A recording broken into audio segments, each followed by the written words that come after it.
Hello. तो आज हम प्रिंसिपल ऑफ सुपरपोजिशन पढ़ेंगे। ठीक है। तो प्रिंसिपल ऑफ सुपरपोजिशन है क्या कि पहले तो एक डायग्राम बना लेते हैं, उसकी हेल्प से हम लोग समझेंगे कि पहले मान लो ये क्यू चार्ज है। ठीक है, Q1।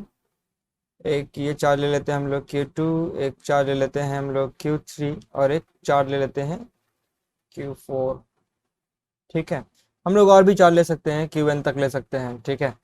तो प्रिंसिपल ऑफ सुपरपोजिशन में क्या है कि और इनकी बीच की डिस्टेंस हम लोग मान लेते हैं ये R13 है और ये R12 होगा और ये हो जाएगा R14। ये इनके बीच के डिस्टेंसेस हैं। तो प्रिंसिपल ऑफ सुपरपोजिशन कहता क्या है कि इस पॉइंट चार्ज पर इन मल्टीपल चार्जेस की वजह से जो लगने वाला फोर्स है इस पे, वो इन सब फोर्स के वेक्टर सम के इक्वल होगा। ठीक है। इस पे अपोजिट फोर्स लगेगा यहाँ पे F13। ये फोर्स हो जाएगा रिपल्सन का यहाँ पे F14। और ये अट्रैक्शन का फोर्स होगा यहाँ से यहाँ तक, तो ये क्या हो जाएगा F12। ठीक है। तो प्रिंसिपल ऑफ सुपरपोजिशन क्या डिस्क्राइब करता है कि इस पॉइंट चार्ज पर जो इसके इसके और इसके वजह से लगने वाला जो फोर्स होगा, इन सब मल्टीपल चार्जेस की वजह से जो लगने वाला फोर्स होगा, इन सब का वेक्टर सम के इक्वल होगा इस पे लगने वाला फोर्स। यानी कि जो F1 है वो क्या हो जाएगा, यानी कि इस पर लगने वाला फोर्स जो होगा वो इन सभी के वेक्टर सम के इक्वल होगा। यानी कि F12 ये वाला फोर्स जो लग रहा है, ठीक है, F12 इसके वजह से जो लग रहा है F13। ठीक है। एक F14। ठीक है। F14 F12 F13 ये सब क्या हो जाएंगे, वेक्टर सम हो जाएंगे। यानी कि F12 plus F13 plus F14। ठीक है। Plus dot dot dot F1n। ठीक है। अगर n चार्जेस होंगे तो n हो जाएगा। ठीक। अब इसी को हम और क्या लिख सकते हैं कि Q1 Q2 upon R12 square R12 cap plus के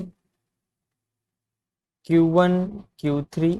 ठीक है। अभी हमने ये वाला देखा, अभी ये वाला देख रहे हैं फोर्स इस पे क्या वजह से जो लग रहा है। तो Q1 Q3 upon R13 square R13 का कैप प्लस इसी तरह से 4 के लिए हो जाएगा के Q1 Q4 अपॉन R14 का स्क्वायर और R14 का cap plus dot dot dot, अगर n चार्जेस होंगे तो n के लिए भी हो जाएगा Q1 Qn अपॉन R1n का स्क्वायर R1n का कैप। ठीक है। अब क्या है कि आप यहाँ पास चाहो तो k की वैल्यू पुट करोगे तो 1/4 पाई एप्सिलॉन नॉट होगा और Q1 हमारा कॉमन है। ठीक है। तो मैं 1/4 पाई एप्सिलॉन नॉट बाहर लिख लेता हूँ। ठीक है। और समेशन ऑफ क्या हो जाएगा, समेशन ऑफ आई की वैल्यू कहाँ से कहाँ तक, आई की वैल्यू देखो यहाँ पे 1 तो सब में कॉमन है, स्टार्ट कहाँ से हो रहा है 2। और क्यू भी कहाँ से, Q1 तो सब में कॉमन है और क्यू स्टार्ट कर रहा है, जो दूसरा वाला चार्ज है वो 2 से स्टार्ट हो रहा है। तो क्या हो जाएगा, हाँ, आई कहाँ से कहाँ तक, आई 2 से कहाँ तक, आई इज इक्वल्स टू n तक जाएगा। ठीक।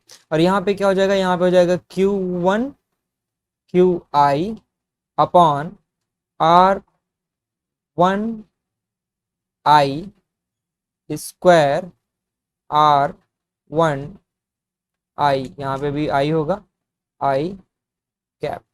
अब क्या करेंगे कि यहाँ पे देख रहे हो, यहाँ पे भी क्या लगा हुआ है, कैप लगा हुआ है, तो हम इसको और इस तरह से लिख सकते हैं। ठीक है। कैसे लिखेंगे, 1/4 pi epsilon not summation of i is equals to 2 to i is equals to n Q1 QI upon R1I। यहाँ पे क्या होगा, जब हम इसको चेंज करेंगे तो ये क्या हो जाएगा, R³ और R1I वेक्टर। ठीक है, अब आपको मालूम है, सीधी सी बात है कि आप r cap is equals to जानते हो vector r upon r mod. ठीक है, तो ये यहाँ से आया। ठीक है, मैंने क्या किया, r cap equals to vector r upon r लिखा, तो आर से आर मल्टीप्लाई हुआ और यहाँ पे क्या आ गया, आर क्यूब आ गया। ठीक है, तो ये हमारा फॉर्मूला हो जाएगा इसका, प्रिंसिपल ऑफ सुपरपोजिशन का। और डिफिनीशन इसकी क्या है, डिफिनीशन आइए देख लेते हैं। अगर आपको थ्योरेटिकली पूछा गया कि इसको थ्योरेटिकली बताओ, तो थ्योरेटिकली में क्या बताओगे कि the preposition sorry the superposition, the superposition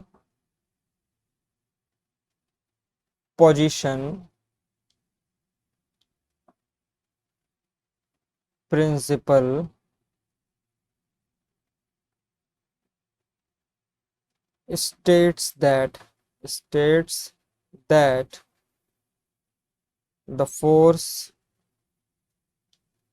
acting, जो मैंने यहाँ समझाया है वही डिफिनीशन है। ठीक है, ज्यादा सोचने की जरूरत नहीं है या रटने की भी जरूरत नहीं है बिल्कुल भी। On a point, on a point due point charge, sorry on a point charge due to due to charge is given by the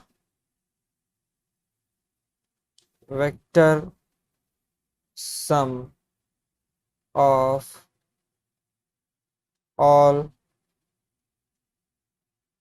individual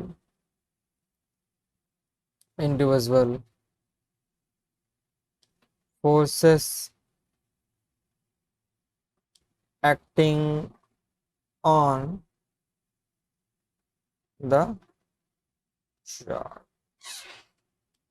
ठीक है।